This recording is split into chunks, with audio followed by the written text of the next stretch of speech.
Thank you, Athena. I remember when I first called you, looking for you in Paris to ask you if you wanted to come to see us in Delos. I was very stressed. I said, with this lady, with those big title and doing so much amazing work. Now we are friends, and it's wonderful to have you next to us. Thank you very much.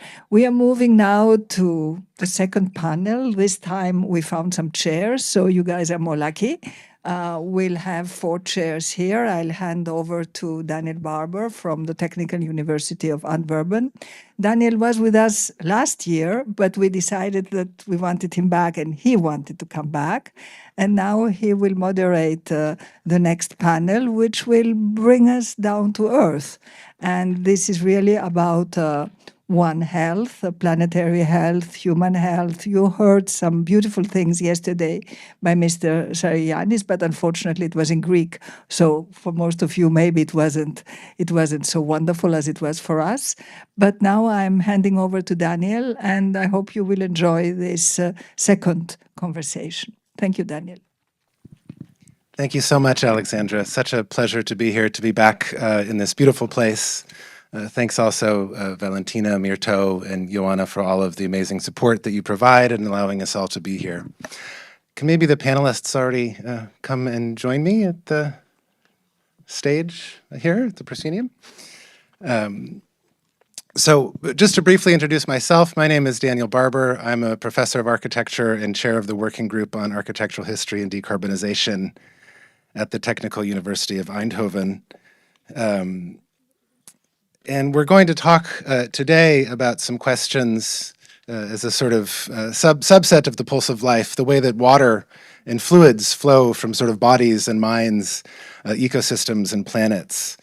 We are born into this world and, reflecting the preciousness of life, and that was a cliche indeed, but a powerful one all the same. Born into this world needing a family, a community, and a planet, right?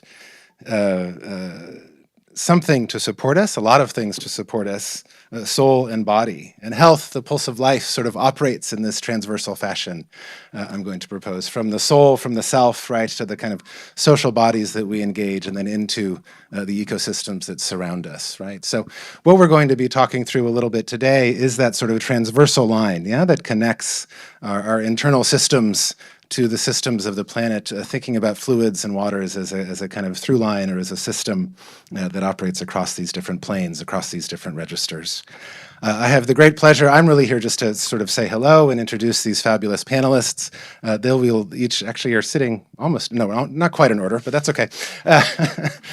They will each give a brief and compelling presentation, and then we're really hoping that we have some time at the end to open up to some discussions from you. So feel free to pull your notebooks out of your bags and take a few notes or jot down a few ideas as we go along. You'll forgive me to look at my own notes to make sure I introduce everybody correctly. Oh, just one other thought that I had is, from the past panel that I think is directly relevant to what we're doing here in our discussion, this question that almost came up of sort of spaceship Earth as a kind of term that, that emerged in the 60s through Barbara Ward and our Buckminster Fuller. The ways in which we kind of think of our ecosystems and economies as having an impact is not quite being closed systems, but certainly being sort of desperately interrelated, right? I mean, so confined and entangled that any action, any small action that we might take internally has an effect, again, on the self, on the social systems that we depend on the planetary ecosystems that allow us to thrive. Okay, so I'll introduce them in order, and then we'll just sort of go through one by one. And you'll forgive me, these introductions are quite quick, but I know we can all Google and look further. Niki Evelpidou, I hope that's pretty good, okay. Yeah, is a professor at the Department of Geology and Geoenvironment at the National and Kapodistrian University of Athens. After Niki, we'll hear from Yadvinder Malhi, professor of ecosystem science at the University of Oxford, and then close with Jacob Moe, sitting in the middle, filmmaker, archivist, and translator, and founder of the Archipelago Network. So I pass the word to Niki. Thank you all. Thank you. Hello, everybody. Many thanks to Mrs. Alexandra Mitsotakis, who invited me here to be with you today. It's a great honor and also a pleasure to meet you all. As a geologist, I will speak about the Earth. In fact, the place we are standing today has faced many, many changes. Climate itself is changing all the time. Anyway, by physical, it is natural. We had many glacial and interglacial periods throughout the history of the Earth. It is natural. And the last interglacial period we are still living in started around 12,000 years ago. And at the beginning of this period, the sea was 120 meters below the current one. Can you imagine all these islands around us?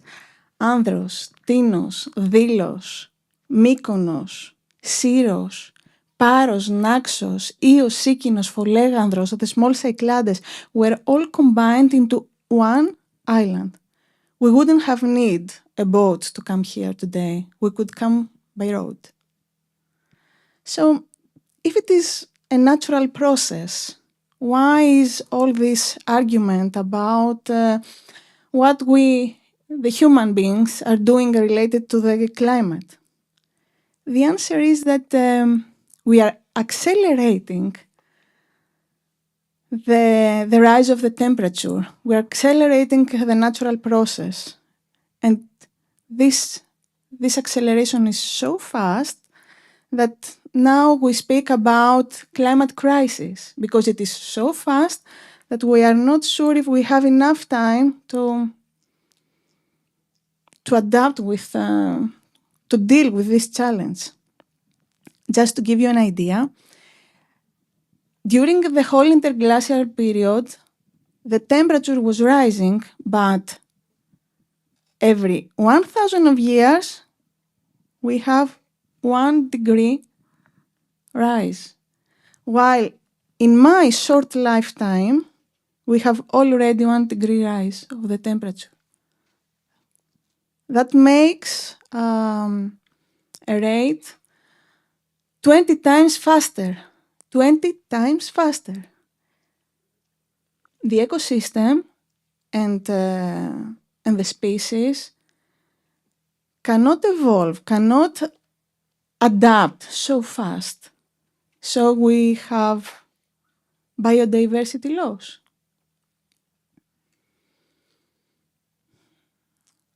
At this point, I would like to refer to the words of Kimberly Nicholas, who wrote the book, Under the Sky We Make. I find it very inspiring because in only 12 words, she has summarized the knowledge we have about climate. And she says, it is warming. It is us. We are sure.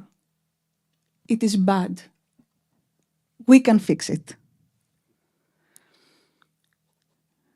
And it is us because we emit greenhouse gases. And let's imagine the greenhouse effect as a transparent blanket that the light may go through, but the heat cannot. So the heat gets trapped in there. And I will focus in one of the greenhouse gases, the carbon dioxide, because it is really, really important. And it is really, really important because when carbon dioxide increases in the atmosphere, it needs a long time to go down. And when a geologist says long time, geologists mean it. It's about 200,000 years to go down. Now you may think, okay, Niki, but we had carbon dioxide emissions anyway through natural processes. For example, volcanoes are erupting during the whole for millions and billions of years, and when they erupt, they release carbon dioxide to the atmosphere. And this is true, and still the carbon dioxide maintain for a long time period a climate stable enough to allow complex life to exist. and this is not by chance. There is a parallel process which includes plate tectonics and weathering. Plate tectonics creates big masses of mountains like Himalaya and the Andes. And when we have big mountains, then the weathering process starts. And in the core of this process, there is a rock all around us, the granodiorite and granite. You know, granite is formed deep inside the earth. This is its comfort zone. But when granite comes at the earth's surface, does not feel very comfortable. It needs to find its new balance. And in order to do this is happening through the weathering, and the unstable minerals, like the silicate minerals of granite, are altering into kaolinite, which is stable at the Earth's surface. But this process consumes a lot of carbon dioxide. So what's the change now? The difference is that we emit faster than the weathering of the rocks can reduce the carbonate that we emit. So we have the global warming, and it is bad. One of the reasons it is bad is the sea level acceleration. Based on the most optimistic scenario, until the end of the century, we will have a 40 centimeter sea level rise. And under the less optimistic scenario, it will be at least 80 centimeter sea level rise. In practical terms, this means that by 2050, we will lose the 1/3 of the beaches. 2050, it's less than 25 years. And this percentage becomes 60% by the end of the century. And we have also to mention that at least 500 people live in low-lying coastal areas, 500 people per square kilometer, which means that it will create also serious socioeconomic problems. And cultural sites like Delos and other sites all around are at risk.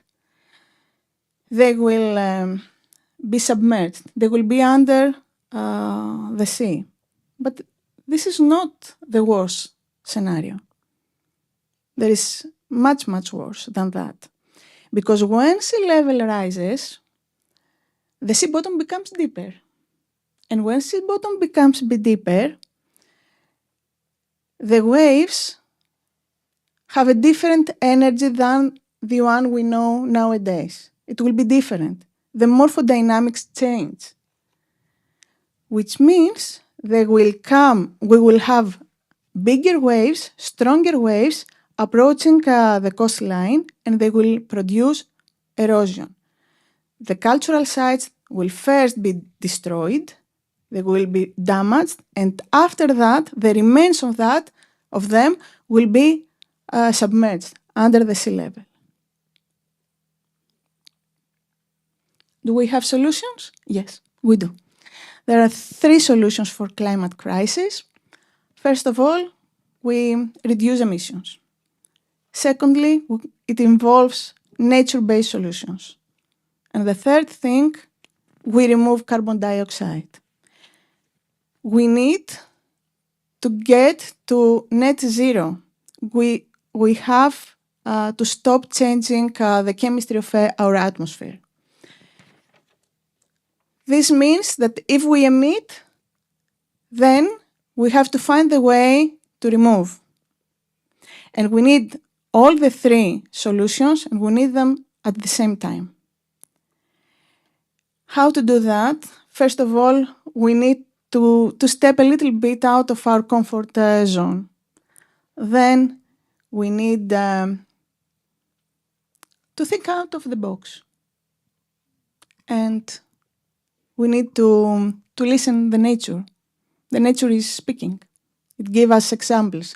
And I will share with you one of the examples that nature is giving in order to protect the coastal zones. Nature is producing beach rocks, which is, let's say, a way to fossilize a beach. It becomes cemented by a natural way. And these beach rocks, in many cases, are under the sea. And they act as a reef protecting the coastal zone because the wave energy crashes onto this reef and arrives with reduced energy to our coastline. And in fact, we have this kind of formations also here in Delos and in Mykonos. If you swim around, you may notice. And after 20 years of research, we can apply reverse engineering, we can mimic what nature is doing, and we can create artificially triggered but naturally developed reefs in situ without bringing any foreign materials, using only what the local sea bottom has. And this technology protects the coastline, enhance the biodiversity, reduce the use of cement, which a material with a high carbon footprint, and also it removes carbon dioxide from the environment.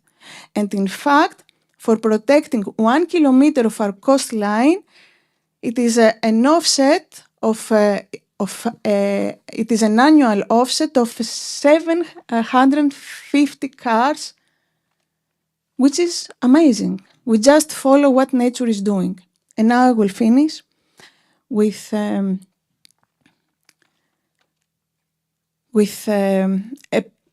would like to describe a picture taken by an anonymous photographer.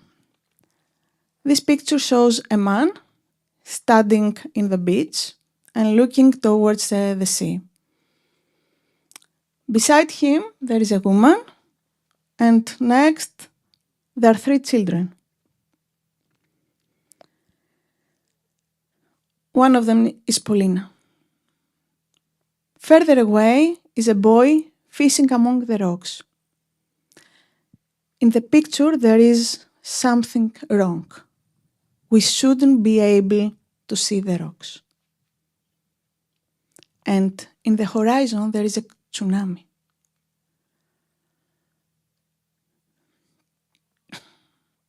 Three minutes after this photo was taken, the tsunami hit the coastal zone, this beach of Thailand, with a height of 17.4 meters.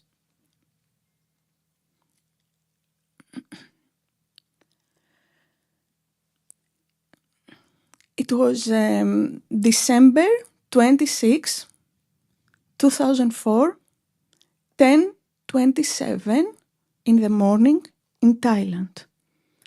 The tsunami crossed the Indian Ocean and killed more than 200,000 people.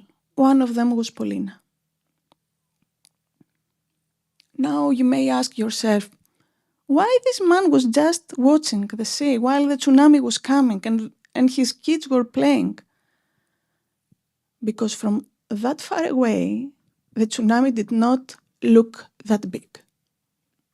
Did not look at all that big. But the evidence were there. Just in the same way we have nowadays the evidence. We have the heat waves, we have the flash floods, the extreme events, the biodiversity loss, the sea level rise. And what the humanity is doing, just watching the climate crisis approaching. It is our moment. It is our 3 minutes. Based on what we are doing in these 3 minutes,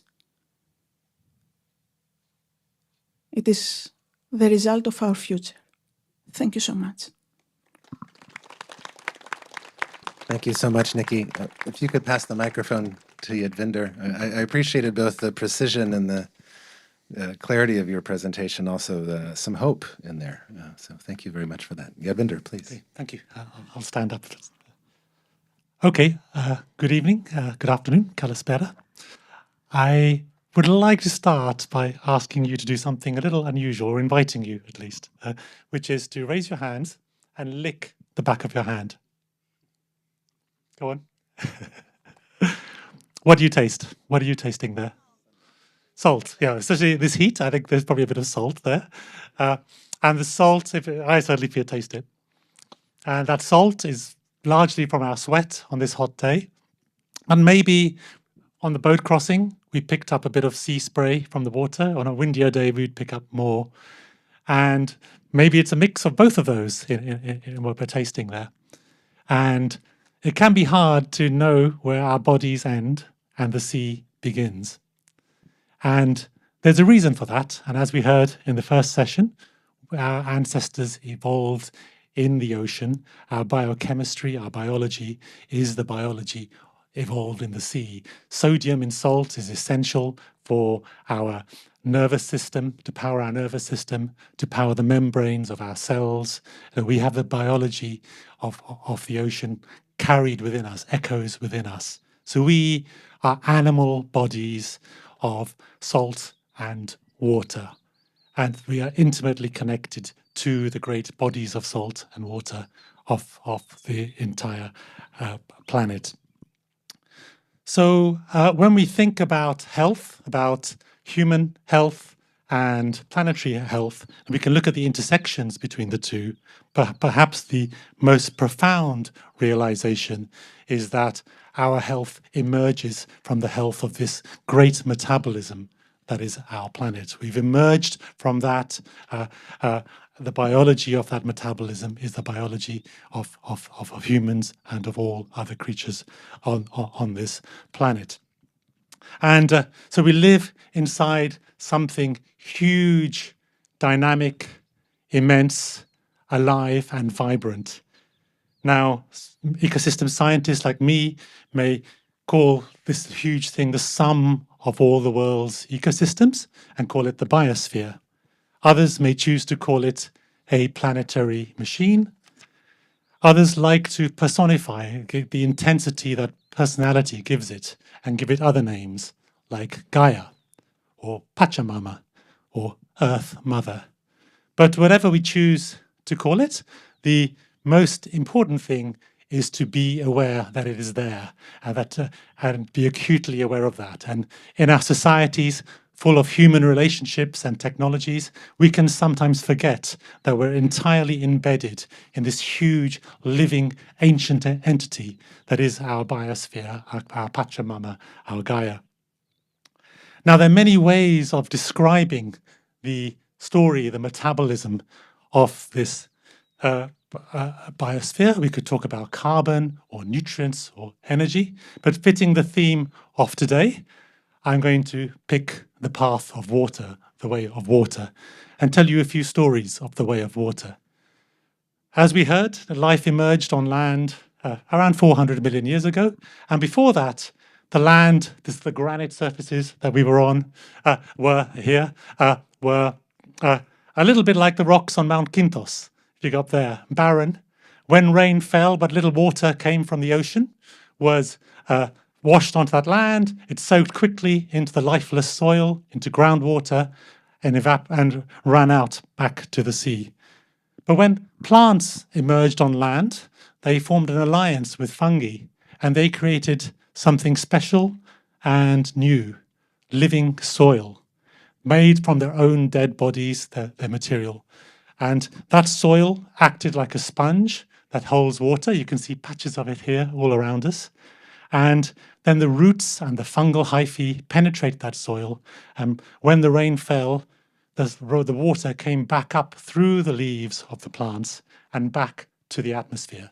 And so the plants began to humidify the atmosphere of the land surface to create a wetter climate. And so in the case of arid regions like here in the Aegean, that effect is relatively small. But if we go to the great wet regions of our planet, that effect is immense and immensely important. For much of my career, I have studied these great wet regions of the tropics. So let's go to one of them now. So if you go roughly in that direction, out over North Africa, over the Atlantic, we would reach the Amazon rainforest. So when you allow for the curvature, it's probably more like here, down there. And the great home of half of the biodiversity on Earth. And there the Amazon is washed in by trade winds from the Atlantic that carry moisture. That moisture forms clouds that fall as rain in the eastern Amazon. And then the trees do their great suction, pull up the rain from the water up through their leaves back to the atmosphere, where it condenses to form clouds. And a little bit further west, the water falls as rain again and again and again. And this cycle repeats 4 or 5 times, crossing the Amazon, forming a river in the sky that matches the river on ground, which is the Amazon River, but flowing in the other direction. And when it hits the wall of the Andes, that river turns southwards and goes out over the drier regions of South America to southern Brazil, northern Argentina, where it waters and the great agricultural breadbaskets of South America. And if that river falters, as it's beginning to do, as the Amazon is slowly eaten away and this lush forest is turned into cattle ranch or agro-industrial crops, that river begins to falter and the food supply of South America begins to falter. Now let's go to another region. In about a week from now, I hope to be in the heart of the Congo rainforest, which is roughly around here. So let's go this way, due south, over Egypt and further down to the Congo. And there we're doing similar research, but in a system that's far less understood. The Congo is thought to be peripheral, remote to the concerns of the earth, the heart of darkness, somewhere remote and marginal to the world. But in fact, it's the great green heart of Africa. It cycles water and moisture, and that water splashes out over Africa, watering that dry continent. Part of that water heads northeastwards towards the arid lands of Ethiopia, where it has nourished an ancient civilization, and then it flows down to form the Blue Nile that comes down into the Great Nile, which is nourishing another ancient civilization and on which hundreds of millions of people depend. And then that water comes out into the Mediterranean, mixes with the waters of the Mediterranean, and is part of the water that we've crossed today in the Aegean. And then some of it evaporates up and forms the dew that caresses the plants and rocks of Delos. So some of the air you're breathing, that moisture you're breathing now, a few months ago, was a leaf in the Congo rainforest. So there's this huge interbreathing that connects all life on the planet. And so the lesson from the way of water is that the power of nature is powered by this great metabolism. And the metabolism can be thought of as having 2 key components. One is the power of energy that flows through, the energy from the sun that powers the rising of clouds, the evaporation, the power of rain, and also is captured by biology as photosynthesis. And then the second part is the wild energies of the living world that channel that energy in different directions, in different ways. And here on Delos, these primeval powers and entities had names. The first one is Apollo. Energy, radiance, sunshine, the driving source of life on Earth. And the second name is Artemis, the wildness of nature. Just look at those wildflowers, the mixture of things out there. That's Artemis, the wild energies of the natural world, covering the ruins of this great city. And it's the combination of those that describe this wild energy. So we need to survive on this earth. We need to recognize that our culture, our civilization is built on the wild energies of a biosphere far older and more ancient than us. So these rocks, these plants, these rivers in the sky, they are not just the scenic backdrop of human civilization. They are the core metabolism on which our civilization depends. And to live sustainably on this planet, we need to work with Apollo. We need to use the energy of the sun, whether directly as solar or indirectly through wind or tide or waves, all of these things powered ultimately by Apollo. But we also need to sustain and flourish the wild energies of Artemis, to protect nature, to recover nature, to use nature, work with nature in a way to stabilize our planet and the climate challenge. Because ultimately, our civilization, our human societies, our technology, our economies are utterly, fundamentally dependent on the wild energies of the natural world. Because fundamentally, beyond all our technologies and distractions, we remain animal bodies of water and salt. We are creatures born of the living biosphere and utterly dependent on it. Thank you. Thank you so much, Yadvinder. A very nice sense of ourselves in these cycles and these processes, right? The breathing in the leaf in the Congo will be on my mind for a while. Jacob, please. Thank you. Thank you. Yeah, I appreciate the play of scales that we have in this conversation here. Hello, everybody, and my deep thanks to the World Human Forum for convening us all here. Today, I'd like to introduce the idea of islands as laboratories for resource commons. In particular, what the Cyclades have to teach us about living well within limits and how we can safeguard and adapt those lessons for our future. We find ourselves here in this constellation of largely arid islands compared to the Amazon for sure, scattered across the central Aegean, forming this loose ring around Delos. For thousands of years, life on these rocks has been shaped by an abundance of certain resources and a scarcity of others. Over time, this scarcity bred ingenuity. Generations of islanders built their lives around what the islands could provide. Terraced fields, guarding lands against erosion, cisterns catching winter rain, ceramic vessels that turned local clay into containers for water, oil, and grain, a basic infrastructure of survival. The architectural historian Ioanna Theocharopoulou, writing about Sifnos in an essay commissioned last year by Archipelago Network, describes how every element of vernacular Cycladic life, the whitewashed walls, the dovecotes, the threshing floors, the pottery, emerges from a deep, embodied negotiation with finite resources. These are much more than the picturesque backdrops for tourists of today. They are working knowledge systems encoding centuries of trial, error, and optimization.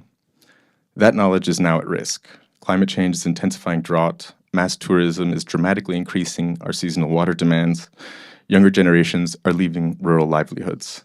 So the carriers of this knowledge, the fishermen, potters, farmers, and boat builders I've been working with these years, are aging and in many cases the last of their kind. This is the context in which our organization works.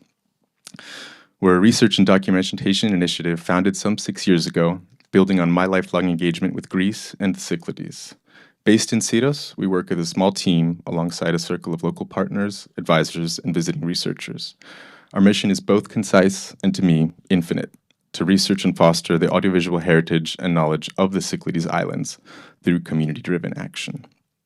In these past 6 years, we've built a collection of heterogeneous multimedia, photographs, naval architectural plans, logbooks, songs, oral histories, field recordings, 3D models, and much more, spanning from the 1920s up until the present day, originating from 11 Cycladic islands and counting. These materials preserve fragile elements of Cycladic identity and culture, from traditional boat building, ethnobotany, seafaring, fishing, mining, quarrying, and more. Picking up the threads from my fellow speakers today and yesterday, I'd like to cast a brief light on two such practices. First, pottery craft in Sifnos, and then water management in Andros. Sifnos, which some of you may have been to, has produced pottery for millennia. Over the past 300 years, the craft developed prodigiously. The island's uniquely heat-resistant clay, its alluvial topography, and abundant sun all played a role in shaping these functional objects and in shaping a way of life around them. Our partnership with the Sifnos Potters Union began in 2022 upon their invitation. The result of our collaboration is a digital archive of historic photographs from the 13 active workshops on the island, short documentary films on each of them, and original contributions from historians and curators on the contemporary significance of these practices. Crucially, since publication of this work, and quite recently, Cyprian pottery has been inscribed in the UNESCO Register of Intangible Cultural Heritage, and a new craft school for pottery has been inaugurated on the island, providing formal training. In lieu of more analysis, I'd like to share 2 brief quotes from interviews conducted with these potters and now friends. So here's Frasescos Lemonis on the potter's relationship with the mountain. My translation. Potters are the reason why there is still greenery on the mountains here. Those cedar-like trees on the slopes above, we call them fida. They produce a red seed eaten by partridges. Rather than chopping up those trees, we would prune them and use the twigs and leaves as fuel. That's how we cultivated these trees over the years. Here, potterycraft brings with it a deepened understanding of the interdependence of us humans, plants, and animals, collapsing these discrete categories of nature and culture. Such knowledge, of which I encountered lots of, is passed down in myriad forms. With characteristic humor, Antonis Kalogiru, in his workshop in Camares, relates a parable linking pottery with agriculture. I quote, "Summer is the potter's favorite season. The branches are dry and the clay dries quickly. There is a tale of a priest who had 2 sons, a potter and a shepherd. The shepherd said, 'Father, ask God for rain so that the sheep will eat.' The potter said, 'Father, ask God for sun so that the clay will dry.' And the priest said, 'My sons, one of you must suffer.'" Instead of viewing nature as an infinite resource, this brief tale positions limits as a necessary component of island life. Now on to Andros, the northernmost island of the Cyclades. One of its ancient names is Idrousa, the island of waters. Among these arid islands is an exception, mountainous green threaded with running streams. Travelers from the 15th century onwards, Bondelmonti in 1419, then Pirireis in the early 16th, singled out Andros precisely for this reason. Yet abundance on an island is never simply abundance. It is always something to be managed. Over several years, the Andros Research Center, a local nonprofit, has been mapping traditional practices of surface water management. I'd like to share a few of their findings. For the last several centuries, Andros has operated a sophisticated community-governed system for sharing its spring waters. The system had its own social class, the Nerulades, or Potistades, the waterers, made up of those who owned irrigated land. It has its own written instruments, the famous Nerochartia, the water papers, some dating to the 18th century, encoding agreements between users for who gets to use which water, when, and for how long. It has its own timekeeping technologies as well. In earlier centuries, the movement of the stars, the angle of sunlight on a particular church, a rock, a tree. Later, the mezzarola, a sort of local water clock, and eventually, of course, the modern watch. The unit of distribution is time, not volume. So you don't own a quantity of water, you own a duration during which the flow is yours. It also has its own jurisprudence. A legal study conducted locally found that elements of Byzantine Roman water law survived in Andros into the 19th century, and that the modern Greek civil code today still recognizes these arrangements. Andros water papers have been litigated in Greek courts in our lifetime, and the courts have ruled in favor of these traditional open channels on the grounds that they constitute a centuries-old and invaluable asset. What strikes me here is the conceptual architecture. Water in Andros is neither purely public nor purely private. It changes status as it moves. It is public when it flows free in the stream bed. It becomes private when it enters a property and is held there. When the surplus rejoins the stream, it becomes public again. In this precise sense, it is a commons, something held and governed by the rules that the community itself authors and maintains. So what we have here is a tested, multi-generational model of how a community can govern a critical natural resource without privatizing or nationalizing it. As we face our future of intensifying water stress, these are the kinds of hybrid knowledges I suggest we should pay closer attention to. I'll close with where this is all heading. 1 year ago at this very spot, a discussion with Dimitris Papasteriou, the Minister of Digital Governance, led us to co-initiate a new project, Digital Cyclades. The premise is this: we have over the past years built a heterogeneous archive of cultural data from 11 islands in the region. That data is now potentially useful for and potentially exploitable by emerging AI systems, so we have a choice about how it enters the world. Our response, developed with colleagues in the fields of machine learning, digital humanities, and IP law, is to build what we are calling an insular data trust. Working with open source tools, we'll convene datathons on 3 pilot islands where residents, students, and others come together to catalog the assets they provide, define narratives, and set what we call community-defined AI use policies. The model is inspired by international frameworks for data governance, adapted to these island contexts where the commons and custody of shared resources are already familiar things. This brings me to my last thought and to our gathering here today.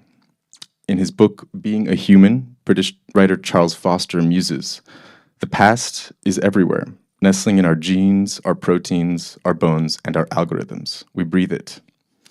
And so I want to leave you with a question. What if superintelligence is already here, not only the nascent work of a tech company, but an essential distributed feature of this organism Earth we've been discussing? To me, it is held in the muscle memory of a potter, partly in the time-encoded contracts of the Andros water papers, partly in the fragile ecosystems we've spent these days discussing together. The Cyclades are not laboratories because they offer us off-the-shelf solutions for export. They are laboratories because they hold, in concentrated form, the question this gathering asks. How can we foster more convivial and livable futures through an attentiveness to the knowledges of the past and present? Our task, I think, perhaps, is simply to make sure we're still in a position to listen to them. Thank you.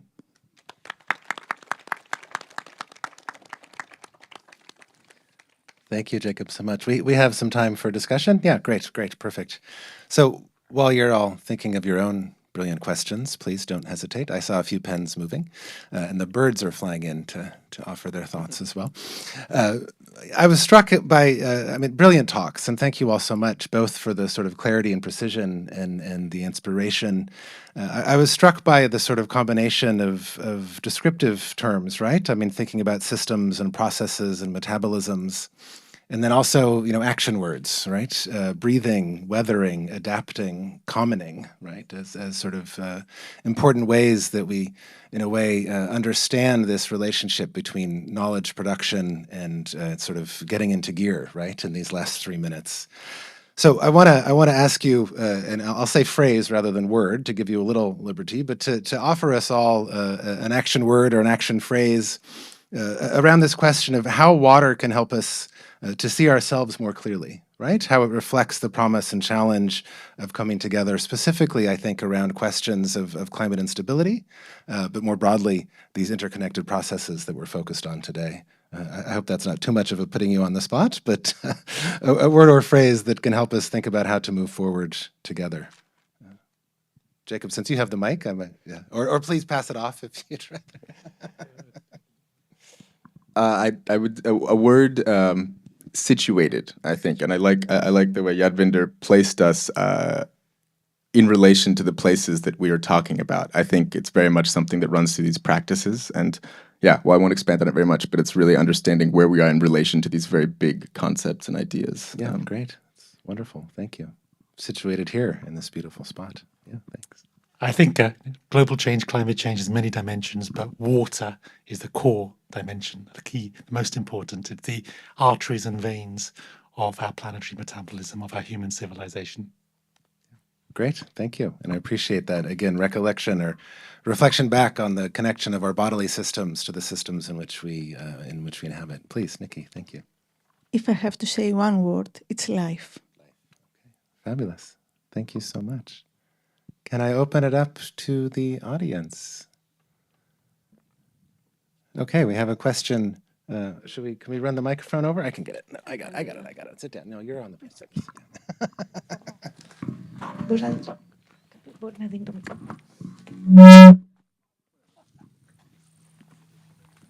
Thank you. Yes, indeed. Thank you so much for the opportunity. It was a great session. All of you were really, truly inspiring.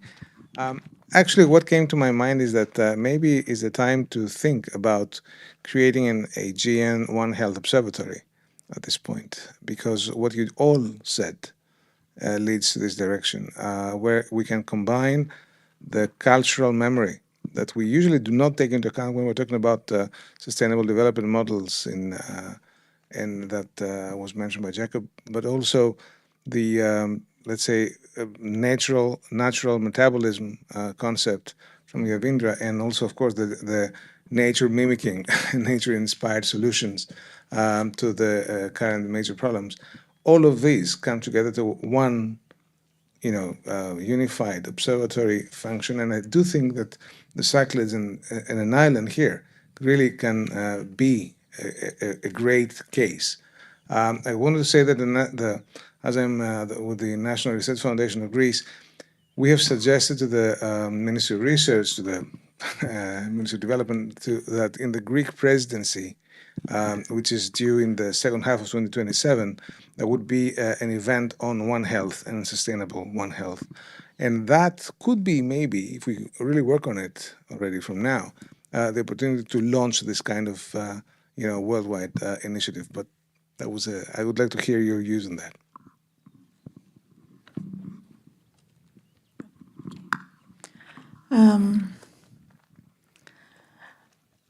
I would like to say something about that and combine at the same time the culture,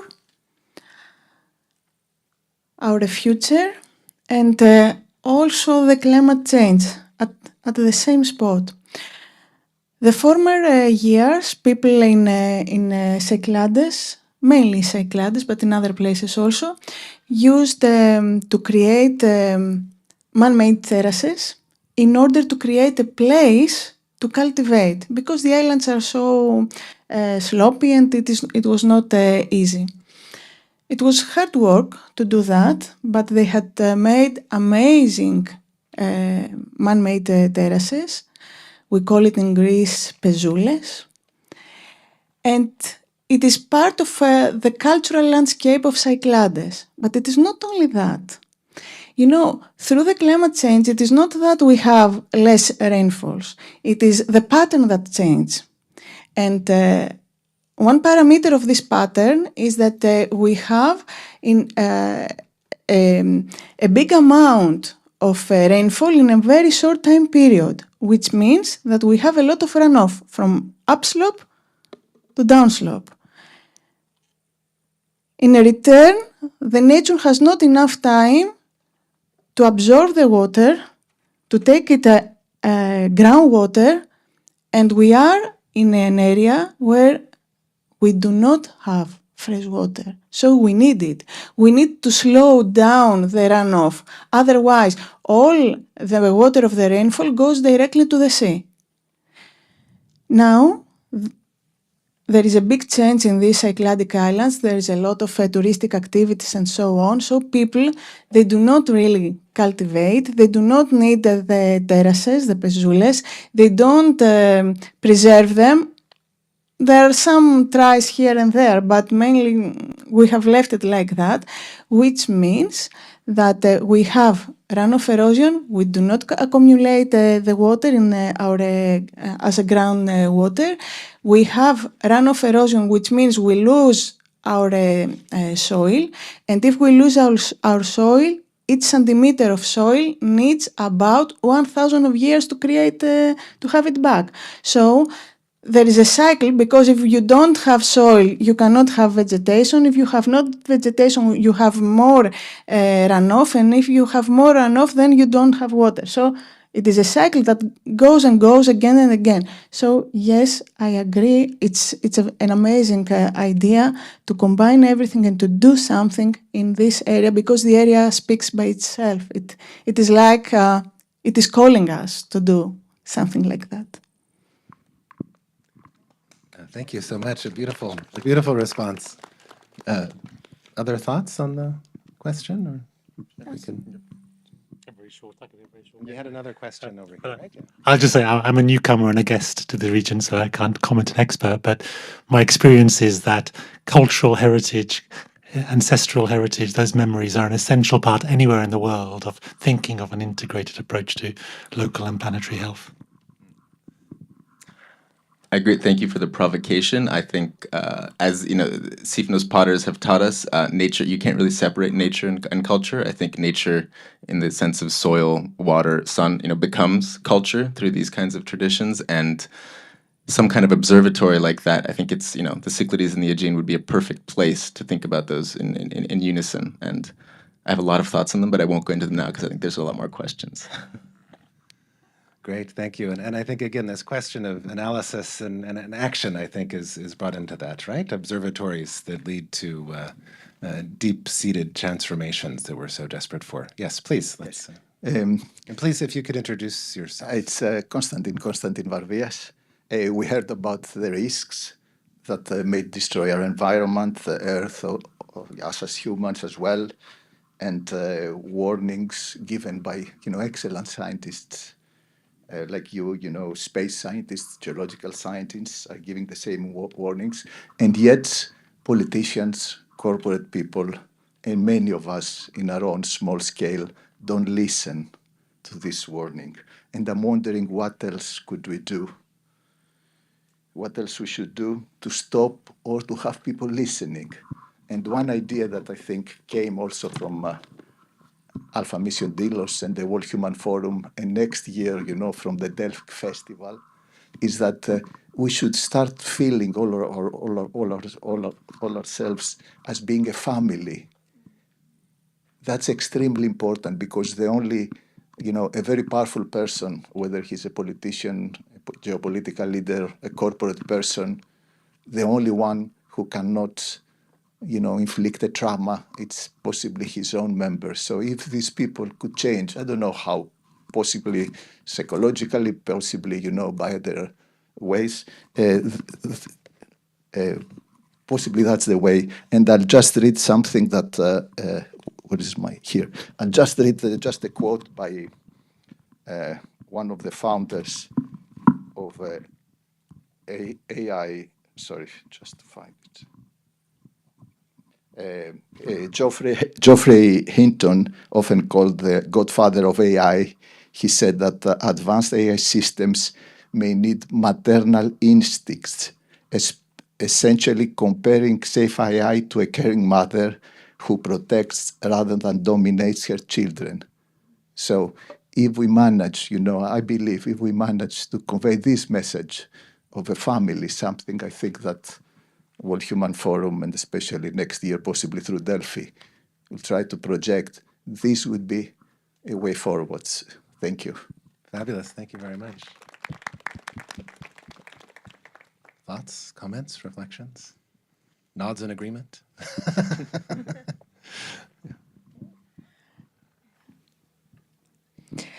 Surely, I think that we all agree with you. And that's why we are here. And this is the message of this meeting, this event, that there is so much knowledge. It is not that easy to persuade the community, people to go a little bit outside the comfort zone. But events like that, missions like that, help us feel that we are not alone, we are together, and we can do more things. When I can do one thing, maybe you can do one thing, but the two of us, we cannot make two. We make more than two, 5, 10, I don't know. So yes, we're, let's say, a big family. I think this is why we're here, and I think this is, if we need to leave something out of the discussion today, is this, that we are all together, and we can do that. Fabulous. Yeah, please. I'll just give a small comment on hope. I know when you hear the climate story and everything, it can sound quite grim, and it is grim. We have to take it seriously. There's no doubt about it. But I know when I talk about this to my students, sometimes they're all looking a bit depressed at the end. And so I always talk about hope. My definition of hope is clear-eyed pragmatism. So it's clear-eyed because you know the problem is real. You're not ignoring it and saying it's all going to be fine if we ignore it. But then you just get on and you find solutions. And the amazing thing about climate change is that we have solutions. That the technology is there. We can solve it. The main reasons we're not solving it is inertia in the system that takes time, and vested interests who want the old system to survive, and old energy systems, etc. Those are solvable problems. And so another quote from David Orr is, hope is a verb with its sleeves rolled up. So it's a call to action rather than just a state that you feel. Yeah, I've spent some time with my students exploring the difference between hope and optimism, right? I mean, optimism is sort of blind faith. It's bound to work out, right? But hope is something you cultivate, right? You have to wake up every morning and kind of work at it. Yeah, it's a practice. So that's very, very, very nicely understood. Jacob, did you want to? Yeah. I thought we had some other. Oh. Yeah. And then we're done. Okay, good. I just want to say quickly, I really loved the fact that you framed this in terms of a family, right? Because in families, when there's a conflict, generally speaking, we stay together, we resolve it, we work it out, right? I mean, it's a space of safety where that hope can really flourish. So I think it's an important framework. Yeah, please. Yes, we talk about what we can do about the climate change and all that. When we have countries like China, the US, Brazil, without them we would be doing something about it. I don't know what kind of hope we have. I was recently in China and in Brazil, working in both those countries. I try and avoid the US at the moment, and I see a lot of reasons for hope. China is transforming far faster than anybody imagined. I was in Shanghai, 60% of the cars are electric and changing in the last few years. The air quality is better than London. And other solar panels, these things are happening. There's still much to do. I'm not just going to be unthinking in my praise of what China's doing, but it's far better than the narrative we get. Brazil has committed to ending deforestation of the Amazon by 2030. There's lots of challenges around doing that, but the deforestation rates on the Amazon now are a fraction of what they were a decade ago. And again, there's lots of challenges. It can be reversals depending on government. There's a lot more good news bubbling under the global geopolitics than we often hear. Yeah, great. As a recovering American myself, I was inspired by the meeting recently in Colombia, where my adopted home, the Netherlands, and many other countries were there to really start to think about ending fossil fuels, right? A sort of side meeting to some of the COPs that was willing to take on the challenge of how we can really start the drawdown. So just reaffirming, your point that there's some other stories to pay attention to. Other thoughts? Or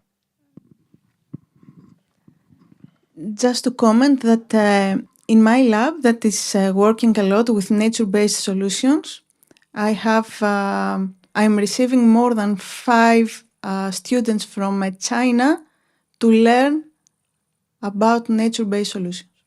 And I'm just a very small lab. so hope, sorry. We have both hope and optimism then. Yeah, right. Maybe they have to go together. Thank you very much for these wonderful presentations and discussions and engaging with the group. And thank you all for your time and attention. Wonderful.